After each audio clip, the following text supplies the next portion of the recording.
بات پڑھیے، اللہم صلی علی محمد و آل محمد۔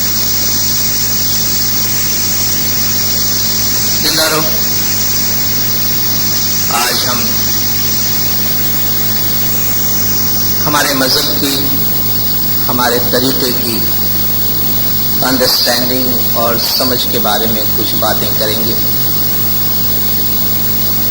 آپ پوچھیں گے کہ بھئی طریقے کے بارے میں کیا بات کریں اور طریقے کو سمجھنے کی کیا ضرورت ہے یا اس کو سمجھنے میں کیا مسائل ہیں۔ دراصل جو باتیں میں عرض کرنا چاہتا ہوں اس کے پس منظر میں وہ سوالات ہیں جن کا آئے دن ہماری جماعت کے دینداروں کو سامنا کرنا پڑتا ہے، اپنے کاروبار میں، اپنے آفیسز میں، اپنے سکولز کالجز میں، پبلک کے ساتھ انٹریکشن کے دوران لوگ ہمارے طریقے کے بارے میں، ہمارے مذہب کے بارے میں ہم سے سوالات پوچھتے ہیں، ہم سے بہت کچھ جاننا چاہتے ہیں، اور یہ سوالات آپ جماعت کی طرف سے ہم سے پوچھے جاتے ہیں۔ اکثر یہ سوالات بہت ہی نیک نیتی سے اور ہمارے طریقے کے بارے میں جاننے کے بہت ہی جینوئن نیت کے ساتھ پوچھے جاتے ہیں۔ کبھی کبھی کچھ سیکٹر سے، کچھ لوگوں سے آپ کو ایسا بھی لگتا ہوگا کہ جیسے ہمارے طریقے کے بارے میں، ہمارے پریکٹسز کے بارے میں اعتراضات بھی کیے جاتے ہیں یا کچھ فیصلے بھی دے دیے جاتے ہیں۔ اس سے بہت زیادہ پریشان ہونے کی ضرورت نہیں ہے۔ دراصل آپ جانتے ہیں ہمارے انوائرمنٹ میں آئے دن تبدیلیاں آتی رہتی ہے، ہمارا ماحول روز بروز بدلتا رہتا ہے۔ کچھ عرصے سے ہمارے ماحول میں ایکسٹریمزم، انتہا پسندی کا ایک رجحان ہے، یعنی مذہب کے بارے میں حد سے باہر نکل جانا اور انٹالرنس یعنی برداشت کی کمی کا اظہار کرنا۔ تو یہ ہمارے انوائرمنٹ میں تبدیلیاں آتی رہتی ہیں، اور اس کو سامنے رکھتے ہوئے ہمیں کس طریقے سے رسپونڈ کرنا،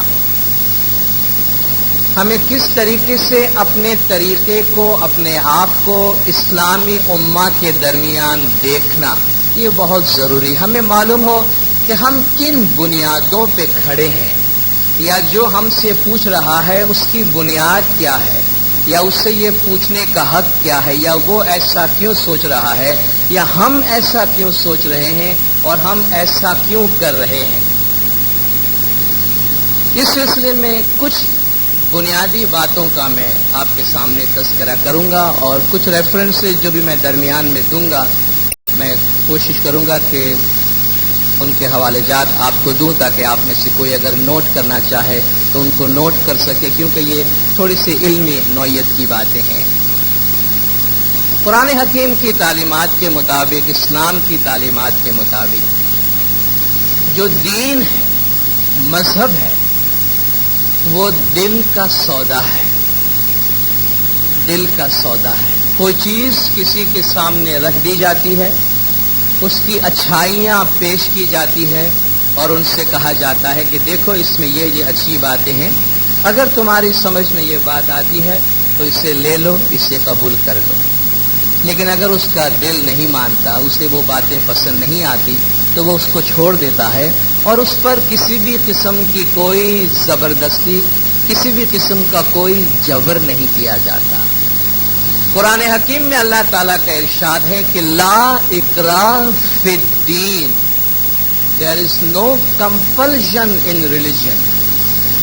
دین میں کسی قسم کی کوئی زبردستی نہیں ہے۔ یہ قرآن شریف کی سورہ بقرہ کی آیت نمبر 256 ہے، سورہ نمبر 2 کی آیت 256 ہے۔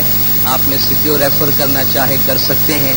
کبھی اگر ہم ایسا محسوس کریں کہ ہمارے مذہب کے بارے میں، ہمارے طریقے کے بارے میں، یا کسی بھی خاص انٹرپریٹیشن کے بارے میں ہم پہ دباؤ ڈالا جا رہا ہے، ہمیں فورس کیا جا رہا ہے کسی خاص چیز کو ماننے کے لیے، تو کم سے کم آپ کی زبان پر یہ ایک چھوٹی سی آیت ہونی چاہیے کہ آپ کسی بھی مسلمان بھائی سے یہ کہہ سکتے ہیں کہ بھائی اللہ تعالیٰ کا فرمان ہے لا اکراہ فی الدین، دین میں کوئی زبردستی نہیں ہے۔ قد تبین الرشد من الغی، ہدایت جو ہے وہ گمراہی سے الگ ہو چکی ہے. کیا ہدایت ہے اور کیا گمراہی ہے وہ لوگوں کے سامنے ہے. اس لیے دین کے معاملے میں کبھی کسی پر کوئی جبر نہیں ہونا چاہیے. اور اگر کبھی ہمیں ایسا لگتا ہے کہ کوئی جبر کرتا ہے تو آپ سمجھ سکتے ہیں کہ یہ دین کی تعلیمات پر عمل نہیں ہو رہا ہے. لوگ دین کی تعلیمات سے ہٹ کر ہم سے بات کر رہے ہیں. دوسری بات، ہم اکثر اس بات کا تقاضا بھی کرتے ہیں اور یہ محسوس کرنا چاہتے ہیں کہ بھئی ہم مذہب کے معاملے میں ہمارے پاس اتنے مضبوط آرگیومنٹس ہوں، ہمارے پاس ایسی مضبوط باتیں ہوں کہ ہم لوگوں کے ساتھ بیٹھیں، گھنٹوں بیٹھیں اور ان کے ساتھ آرگیومنٹ کریں اور سامنے والے کو ہم قائل کر کے چھوڑیں. یا ہم یہ سمجھتے ہیں کہ اگر کوئی ہمیں 2-4 سوالات کرتا ہے اور ہم اس کے ساتھ بحث نہیں کر سکتے ہیں تو شاید ایسا لگتا ہے کہ مجھ میں کوئی ایسی خامی یا کمی ہے کہ میں اس کے ساتھ بحث کیوں نہیں کر سکتا. تو یاد رکھیے کہ بحث و مباحثہ دین کا سبجیکٹ نہیں ہے. دین کا سبجیکٹ، دین کے اندر بحث و مباحثہ، مناظرہ، ایک دوسرے کو سچ اور غلط ثابت کرنے کے لیے گھنٹوں بیٹھا رہنا اور ایک دوسرے پہ الزام لگاتا رہنا، اپنے آپ کو سچ اور دوسرے کو جھوٹ کہتا رہنا بار بار، یہ دین میں نہیں ہے. دین نے اس بات کی تعلیم نہیں دی ہے اور ہم اس لیے اس چیز کو انکریج نہیں کرتے. خدا نے اس کا بہت ہی شائستہ، بہت ہی خوبصورت اور بہت ہی ڈیسنٹ طریقہ بتایا ہے جو 3 مرحلوں میں آتا ہے. اور اس کا جو ایکسٹریم ہے وہ بھی دیکھیے خدا کیا بتاتا ہے.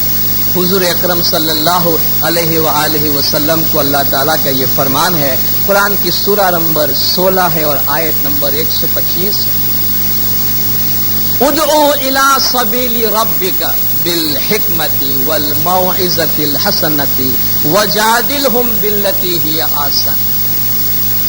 خدا حضور اکرم کو فرمان کر رہے ہیں کہ آپ لوگوں کو دین کی طرف بلائیے. یہ پیغمبر کو مشن دیا گیا ہے کہ آپ لوگوں کو دین کی طرف دعوت دیجیے. کیا طریقہ ہے؟ بالحکمت. پہلا طریقہ یہ ہے کہ آپ حکمت سے بات کریں، وزڈم سے بات کریں، عقل سے بات کریں، لاجک سے بات کریں. جب کوئی بات کسی کے عقل میں اتر جاتی ہے خود ہی مان جائے گا، زیادہ کچھ کہنے کی ضرورت نہیں ہے. تو پہلا پیغام جو ہے وہ حکمت کا ہے کہ آپ ایک دلیل دیتے ہیں کہ کائنات کو دیکھو، زمین آسمان سورج چاند ستاروں کو دیکھو. اگر اس کائنات کا نظام تمہاری سمجھ میں آتا ہے تو کیا تمہاری عقل اس بات کی گواہی دیتی ہے کہ اس کائنات کا کوئی خالق ہونا چاہیے؟ اور اگر بات سمجھ میں آتی ہے کہ ہاں کوئی بھی مخلوق خالق کے بغیر نہیں ہے اور ہم کسی خالق کا اعتراف کرتے ہیں تو یہ ایک بہت ہی صاف حکمت اور لاجک کی تعلیم ہے. تو خدا فرماتا ہے کہ پہلے حکمت سے اس کو دین کی طرف بلا. حکمت کے بعد دوسرا درجہ آتا ہے والموعظۃ الحسنہ، اچھی نصیحت کرنا. جس طرح آپ کے سامنے واعظ کیا جاتا ہے، یہ واعظ کا لفظ عربی ہے، اسی سے یہ بنا ہے موعظہ.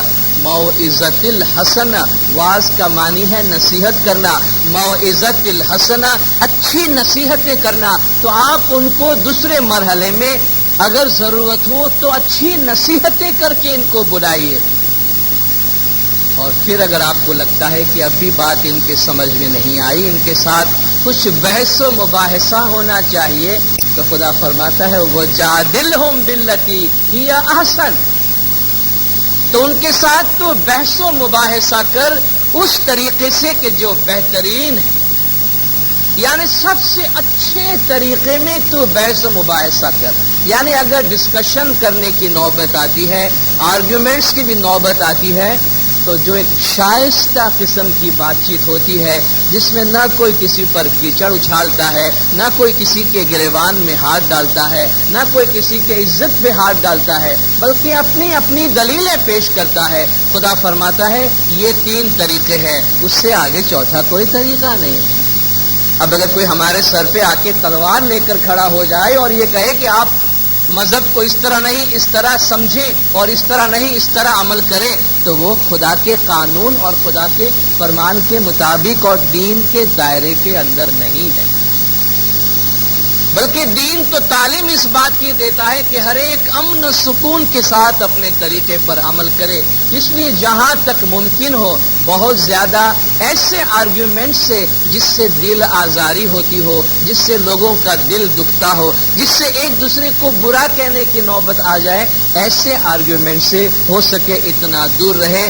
خداوند تعالیٰ قرآن حکیم میں یہاں تک ہمیں تعلیم دیتا ہے. اور اس آیت کو سنیے اور ججمنٹ کیجئے کہ ہمارے معاشرے کے اندر دینداروں کو ہم کس طرح ٹریٹ کرتے ہیں. ایک ہی دین کی پیروی کرنے والے مولا فرماتے ہیں اسی دین کی پیروی کرنے والے کی تنقید کرتے ہیں. ایک انٹرپریٹیشن دوسرے انٹرپریٹیشن کی تنقید کرتا ہے. کتنے دکھ کی بات ہے. خدا فرماتا ہے کہ وَلَا تَسُبُّوا الَّذِينَ يَدْعُونَ مِن دُونِ اللَّهِ فَيَسُبُّوا اللَّهَ عَدْوًا بِغَيْرِ عِلْمٍ، کہ جو لوگ اللہ کو چھوڑ کر دوسرے خداؤں کو پکارتے ہیں، جو لوگ اللہ کو چھوڑ کر دوسرے خداؤں کی پرستش کرتے ہیں اور ان کو پکارتے ہیں، ان کو بھی برا مت کرو، ان کو بھی گالی مت دو، ان کے لیے بھی برے الفاظ استعمال نہ کرو، کیونکہ وہ پھر جہالت میں تمہارے اللہ کو برا کہیں گے. اگر تم ان کے خداؤں کو برا کہو گے تو وہ لا علمی میں تمہارے خدا کو برا کہیں گے، تو کیا تم کو اچھا لگے گا؟ خدا فرماتا ہے ایسا نہ کرو. یہ سورہ نمبر 6 قرآن کی آیت نمبر 108 108 نمبر کی آیت ہے. تو مذہب جو ہے دل کا سودا ہے. مذہب میں آرگیومنٹ بہت زیادہ بحث و مباحثہ کی چیز نہیں. تیسری بات دین اسلام کی ایک بہت بڑی خوبی ہے کہ دین اسلام کو خداوند تعالیٰ ایک آسان دین قرار دیتا ہے. اسلام دین آسان ہے. آپ لوگوں کو کتاب کا نام دیتا ہوں، آپ میں سے جو پڑھنے کے شوقین ہے، مولانا جعفر شاہ فلواڑوی کی یہ کتاب ہے اسلام دین آسان. اس کو پڑھیے، جو بھی پڑھنے کا شوق رکھتے ہیں ضرور پڑھیے. آپ کو پتہ چلے گا کہ دین پہ عمل کرنے کے اسلامی تعلیمات کیا ہے، اسلام میں برداشت کی نوعیت کیا ہے، دین میں اور مذہب میں، دین میں اور شریعت میں کتنا فرق ہے، دین میں تبدیلی کی کتنی گنجائش ہے، دین میں برداشت اور آسانی کی کتنی گنجائش ہے. اسلام دین آسان یہ بڑی مشہور کتاب ہے. خداوند تعالیٰ قرآن میں فرماتا ہے سورہ بقرہ آیت 185 یرید اللہ بکم اليسر ولا یرید بکم العسر. خدا تم سے آسانی چاہتا ہے، خدا تم سے تنگی نہیں چاہتا، اور یہ دین کی بنیاد ہے. آپ بھی ہم سے پوچھتے ہوں گے ہمارے مذہب کے بارے میں، بھائی 50 سال پہلے ہم مجلسیں کیا کرتے تھے تو ہم 6 گھنٹے بیٹھا کرتے تھے، ہم ساری رات بندگی کیا کرتے تھے، پونا گھنٹے کی دعا پڑھتے تھے. آج آپ 25 منٹ میں جماعت کو چھٹی کرا دیتے ہیں. کیا ہو گیا ہمارے مذہب کو؟ لوگوں کی محبت مذہب سے کم ہو گئی ہے. زندارو ایسی بات نہیں ہے. ہم ایک زندہ امام میں ماننے والے لوگ ہیں. ہمارا مذہب زمانے کا امام چلاتا ہے اور ہمارے مذہب کو وقت کے ساتھ چلنے کے قابل زمانے کا امام بناتا ہے، اور امام اس میں وقت کے ساتھ قابل عمل بننے کے لیے آسانی پیدا کرتا ہے. ہر زمانے میں دین آسان ہو تو یہ مولا کا کام ہے. اور خدا اس بات کی تعلیم دیتا ہے کہ یرید اللہ بکم اليسر، خدا تم سے آسانی چاہتا ہے، ولا یرید بکم العسر، خدا تم سے تنگی نہیں چاہتا. وما جعل علیکم فی الدین من حرج، دین میں ہم نے تمہارے لیے کوئی تنگی نہیں رکھی ہے. جہاں تم نے یہ محسوس کیا کہ مذہب ہمارے لیے تنگ بن گیا ہے، مذہب ہمارے لیے ایک مشکل بن گیا ہے، خدا فرماتا ہے پھر وہ دین نہیں ہے. آپ دنیا کے بعض حصوں اور بعض خطوں کے بارے میں سوچتے ہیں تو ہمارے رونگٹے کھڑے ہو جاتے ہیں کہ مذہب نے لوگوں کی زندگی حرام کر رکھی ہے. مذہب کے نام جہاں لوگ ایک ڈیسنٹ شائستہ زندگی گزارنے کے قابل نہیں رہے ہیں کیونکہ مذہب نے ان کی زندگی زمین کو ان کے واسطے تنگ کر رکھی ہے. وہ دین جس کے بارے میں خدا فرماتا ہے کہ لا یکلف اللہ نفسا الا وسعها، خدا کسی بھی نفس کو، کسی بھی انسان کو اس کی کیپیسٹی سے زیادہ، اس کی وسعت سے زیادہ تکلیف نہیں دیتا. خدا کسی بھی نفس کو اس کی وسعت سے زیادہ، اس کی طاقت اور کیپیسٹی سے زیادہ تکلیف نہیں دیتا ہے۔ قرآن کی سورہ 2 آیت نمبر 286، اور جو اس سے پہلے میں نے آیت پڑھی کہ وَمَا جَعَلَ عَلَيْكُمْ فِي الدِّينِ مِنْ حَرَجٍ، دین میں، مذہب میں خدا نے تمہارے لیے کوئی تنگی نہیں رکھی ہے۔ خدا کہتا ہے مذہب کو ایسا بنایا گیا ہے کہ جب بھی تم اس پہ عمل کرو تمہیں آسانی محسوس ہو۔ قرآن کی سورہ نمبر 22 آیت 78۔ اور حضور اکرم صلی اللہ علیہ وآلہ وسلم نے خود فرمایا ہے کہ الدین یسر، دین آسان ہے، دین آسان ہے، اور جو بھی اس کو مشکل کرنے کی کوشش کرے گا تو وہ اس کے اوپر غالب آ جائے گا۔ کتنی اچھی بات ہے، دین آسان ہے مگر جو دین کو مشکل کر دے گا وہ دین اسی کے لیے مشکل بن جائے گا اور اس کی زندگی پر غالب آ جائے گا۔ 1000 سال پہلے، 1400 برس پہلے حضور اکرم کا یہ فرمان ہے کہ یسروا ولا تعسروا، یہ دونوں حدیثیں بخاری میں موجود ہے جسے اہل سنت والجماعت تسلیم کرتی ہے اور اسے صحیح بخاری کہتے ہیں۔ یہ رسول کی صحیح حدیث ہے، یسروا ولا تعسروا، آسانی پیدا کرو، تنگی پیدا نہ کرو۔ جب تم مذہب کی بات کرتے ہو، مذہب کا پیغام پھیلاتے ہو، مذہب میں لوگوں کو لاتے ہو، یسروا ولا تعسروا، آسانی پیدا کرو، تنگی پیدا نہ کرو، بشروا ولا تنفروا، لوگوں کو خوشخبری دیا کرو، مذہب کے بارے میں ایسی بات کرو سامنے والے کو خوشی ہو، اور مذہب کے بارے میں ایسی بات نہ کرو کہ وہ ڈر کے ان کو مذہب سے نفرت پیدا ہو جائے۔ بشروا ولا تنفروا، تم اچھی خوشخبریاں پھیلاؤ اور نفرت نہ پھیلاؤ، مذہب کے بارے میں، دین کے بارے میں نفرت نہ پھیلاؤ۔ یہ دین اسلام کی چند بنیادیں ہیں۔ تو جب ہم سے کوئی بات کرتا ہے دین کے بارے میں تو ذرا پرکھیں تو صحیح کہ کیا ان فاؤنڈیشنز پہ بات کرتا ہے، ان بنیادوں پر بات کرتا ہے۔ چوتھی بات ہم دین کے بارے میں کرتے ہیں، اسلام دین عقل کے استعمال پر بہت زور دیتا ہے۔ مولا نے اپنے فرمان میں بارہا فرمایا ہے کہ ہمارا طریقہ، دین اسلام میں ہمارا طریقہ مولا علی علیہ الصلوۃ والسلام کے زمانے سے انٹلیکٹ پر ہمیشہ زور دیتا رہا ہے، عقل پہ زور دیتا رہا ہے۔ خود قرآن شریف کی تعلیمات کو آپ اٹھائیے، آج کوئی قرآن شریف کی آیت کھول کے ہمارے پاس لے آئے اور کہتے ہیں بھائی دیکھیں اس میں یہ لکھا ہے، آپ اسے اس طرح پڑھیں، اس طرح عمل کریں۔ خدا نے انسان کو عقل دی ہے، واحد انسانی مخلوق ہے اس زمین پر جسے خدا نے انٹیلیجنس سے نوازا ہے، جسے خدا نے عقل سے نوازا ہے۔ بہت دفعہ ایک عجیب سا اسٹیٹمنٹ ہم سنتے ہیں، مذہب میں عقل کی کوئی دخل نہیں ہونی چاہیے۔ صحیح بھائی، دین میں عقل نہ دوڑاؤ، دین میں اپنی عقل کا استعمال نہ کرو۔ کیا دین جانوروں کے واسطے نازل ہوا ہے؟ وہ تو جانور ہے جس میں عقل نہیں ہے۔ کیا دین درختوں کے واسطے نازل ہوا ہے؟ درختوں میں عقل نہیں ہے۔ کیا دین پتھروں کے واسطے نازل ہوا ہے؟ ان میں عقل نہیں ہے۔ دین میں عقل کی بات نہ کرو، دین کو سمجھنے کے لیے اپنی عقل کا استعمال نہ کرو۔ بھائی دین نازل کس کے واسطے ہوا ہے؟ میں عرض کروں، دین انسان کے واسطے بھی نازل نہیں ہوا ہے، دین سارے انسانوں کے واسطے نازل نہیں ہوا ہے، دین عقل مند انسانوں کے واسطے نازل ہوا ہے۔ آپ کہیں گے بھائی یہ کیسی بات کر رہے ہیں، کسی میں عقل نہیں ہے تو کیا وہ مذہب پہ عمل نہیں کرتا؟ کیا کسی بچے پر دین کا اطلاق ہوتا ہے؟ ایک بچہ پیدا ہوتا ہے 6 مہینے کا، 12 مہینہ، آپ اس پہ دین کی ساری باتیں سختی سے اس پہ عمل کراتے ہیں؟ آپ کسی مسلمان سے بات کریں، 1 سال کا بچہ، 2 سال کا بچہ، نہ اس پہ نماز فرض ہے، نہ اس پہ روزہ فرض ہے، نہ اس پہ حج فرض ہے۔ صحیح ہے؟ صحیح ہے۔ کچھ 7 سال کی عمر کے بعد جا کر ان میں فرائض آتے ہیں، بات صحیح ہے۔ تو اس بچے پہ دین کیوں نہیں ہے؟ اس بچے پہ دین کیوں نہیں ہے؟ کیونکہ اس میں عقل نہیں آئی ہے، وہ انسان ہے، عقل آپ کی میچورٹی کے ساتھ ساتھ جب آپ خیر اور شر کے درمیان تمیز کرنا سیکھ جاتے ہیں تب دین کا آپ پہ اطلاق ہوتا ہے، اس سے پہلے نہیں۔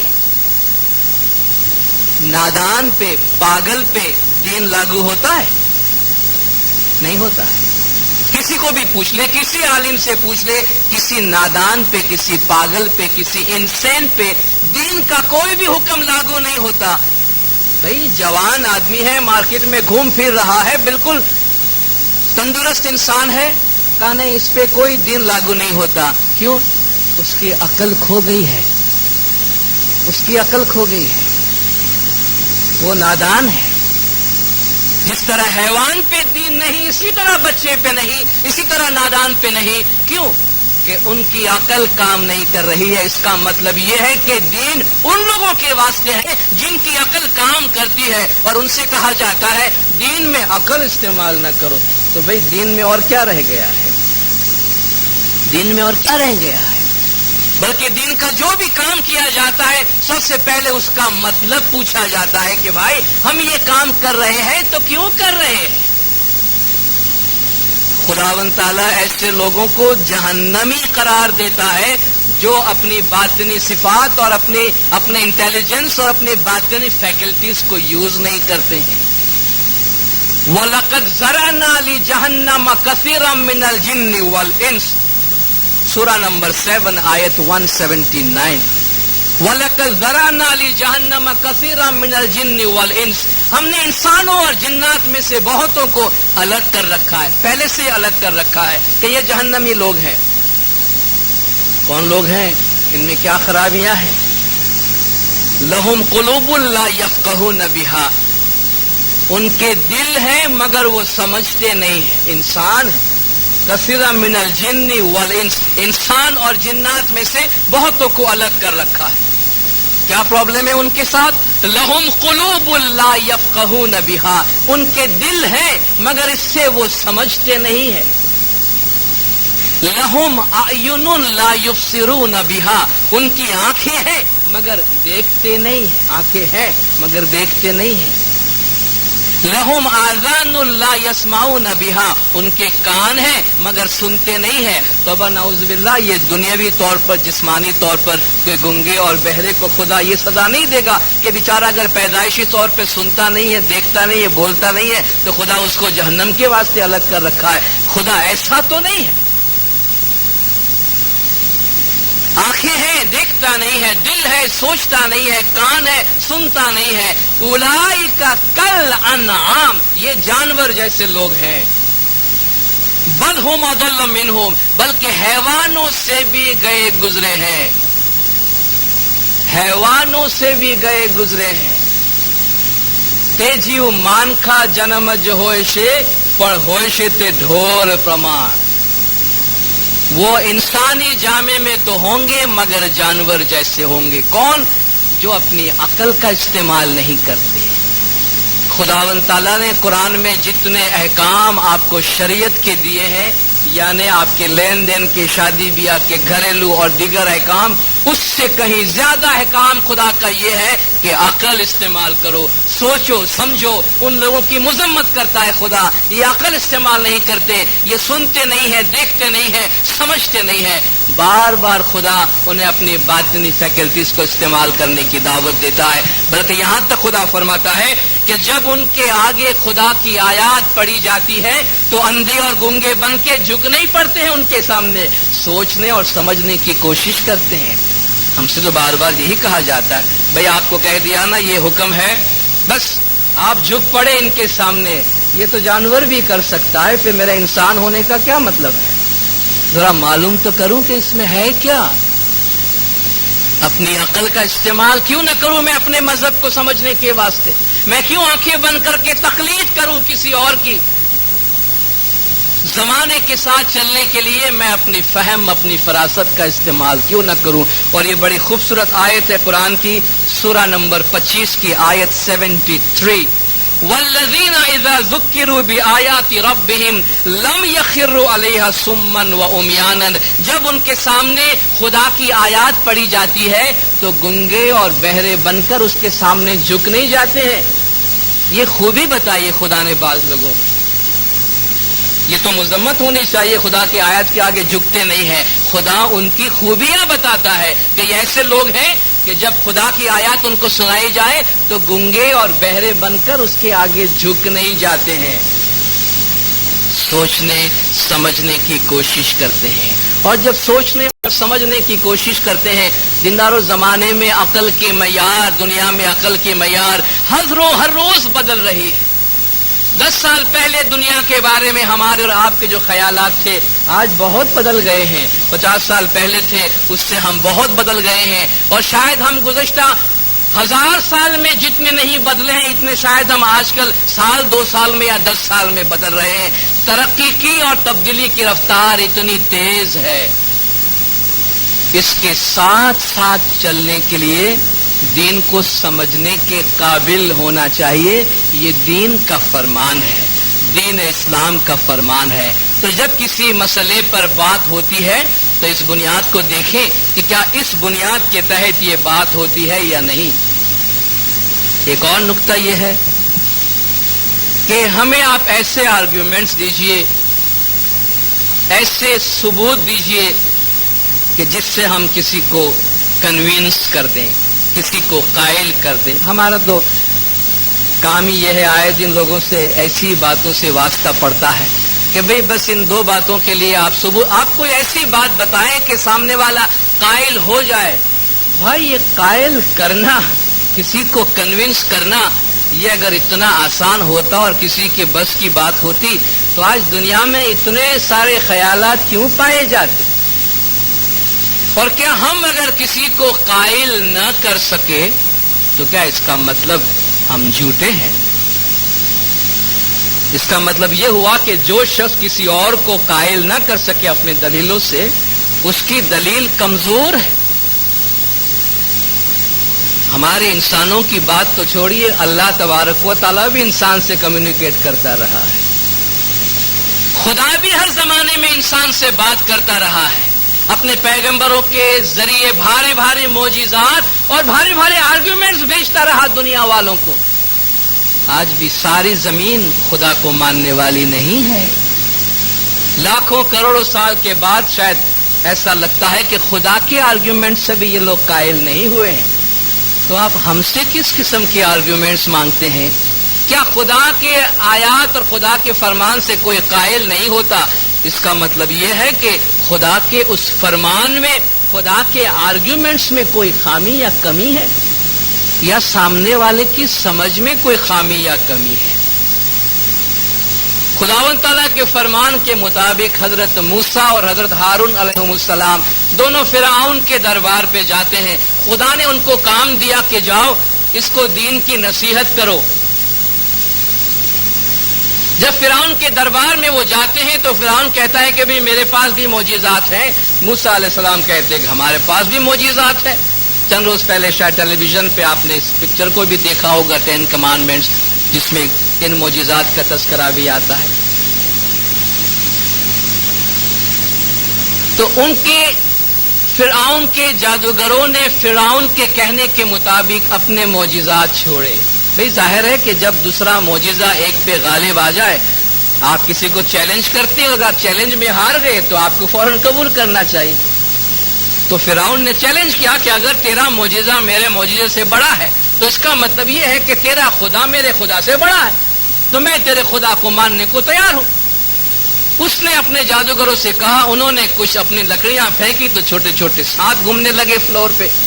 موسیٰ علیہ السلام کے ہاتھ میں ایک ڈنڈا لکڑی ہوتی تھی جسے عصائے موسیٰ کہتے ہیں، حضرت موسیٰ علیہ السلام کی لکڑی. انہوں نے وہ ڈنڈا زمین پر پھینکا تو وہ بڑا اژدہا بن گیا اور سارے چھوٹے چھوٹے سانپ کو کھا گیا. یہ ایک تشبیہی زبان میں کہ موسیٰ علیہ السلام کا معجزہ فرعون کے معجزے پہ غالب آ گیا. اب ہونا تو یہ چاہیے کہ فرعون کو کنونس ہونا چاہیے.